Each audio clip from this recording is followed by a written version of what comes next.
Cloudburst is a rail event if 10 centimeter rainfall is received at a station in 1 hour. So cloudburst क्या है, एक rail event है.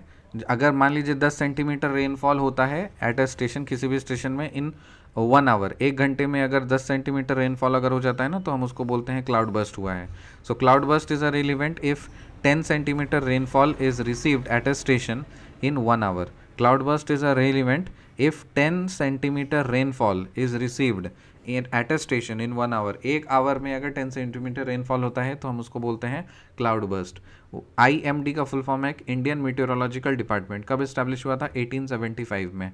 Indian meteorological department कब establish हुआ था? 1875 में. Cloud burst is a localised but intense rainfall activity and usually occurs over a small geographical region of about 20 से 30 square kilometre. So cloud burst जो होता है वो एक लोकलाइज्ड लेकिन इंटेंसिव रेनफॉल एक्टिविटी होती है जो जनरली एक स्मॉल जियोग्राफिकल रीजन पे होती है अराउंड 20 से 30 स्क्वायर किलोमीटर वाले एरिया में. सो क्लाउड बर्स्ट एक localised but intensive rainfall activity है जो कि यूजुअली अकर होता है over a small geographical region of about 20 से 30 square kilometre. Cumulonimbus clouds are mainly involved in the occurrence of cloud burst. So cloud burst में कौन सा क्लाउड ज़्यादा कंट्रीब्यूट करते हैं? Cumulonimbus clouds are mainly involved in the occurrence of cloud burst. Vulnerable regions for cloud burst. Cloud burst के लिए vulnerable regions क्या क्या हैं? हिमालयाज पे क्लाउड बर्स्ट होता है, वेस्टर्न घाट्स में आपका क्लाउड बर्स्ट होता है, और north eastern hill states of India due to terrain और एलिवेशन. सो जो north eastern hill stations of India है, टेरेन और एलिवेशन के कारण से वहाँ पे क्लाउड बर्स्ट होता है. सो क्लाउड बर्स्ट्स का जो वल्नरेबल रीजन्स है वो कहाँ कहाँ है? हिमालयाज है, वेस्टर्न घाट्स है, और north eastern hill states of India due to terrain and elevation.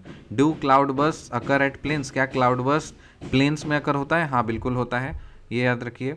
Occurrence of cloud burst. Cloud burst का जो अकरेंस होता है उसको देखो. पहला वाया कैसे होता है? Via orographic lift.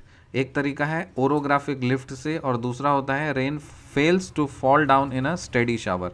तो देखो पहले ओरोग्राफिक लिफ्ट देखते हैं.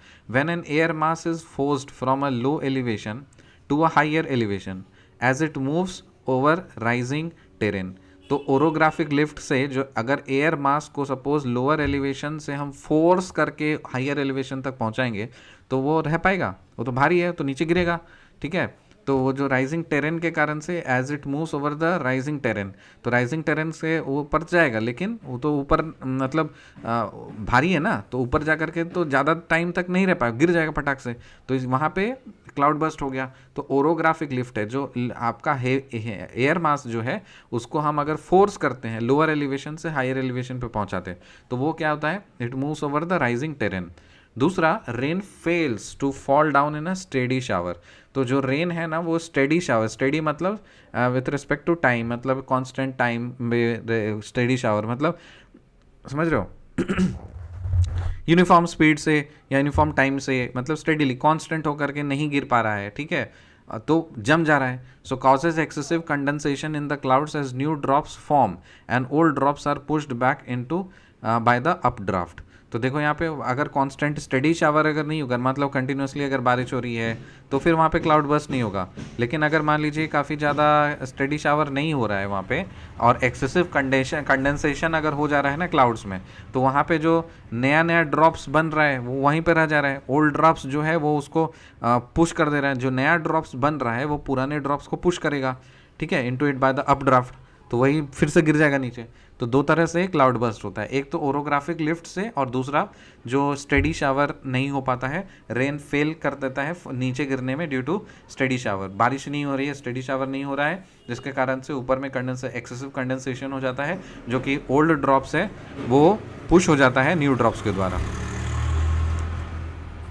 तो रिकैप करते हैं. Cloud burst is a rain event of 10 centimetre if 10 centimetre rainfall is received at a station in 1 hour. IMD का फुल फॉर्म है इंडियन मीटेरोलॉजिकल डिपार्टमेंट, 1875 में स्टैब्लिश हुआ. Cloud burst is a localised but intensive rainfall activity and usually occurs over a small geographical region of about 20 से 30 square kilometre. Cumulonimbus clouds are mainly involved in the occurrence of cloudburst. Vulnerable regions for cloudburst are Himalayas, Western Ghats, northeastern hill states of India due to terrain and elevation. Do cloudbursts occur at plains? Yes. Occurrence of cloudburst via orographic lift. When an air mass is forced from a low elevation to a higher elevation as it moves over rising terrain. Rain fails to fall down in a steady shower, causes excessive condensation in the clouds as new drops form and old drops are pushed back into it by the updraft. See you in the next video. Till then, bye.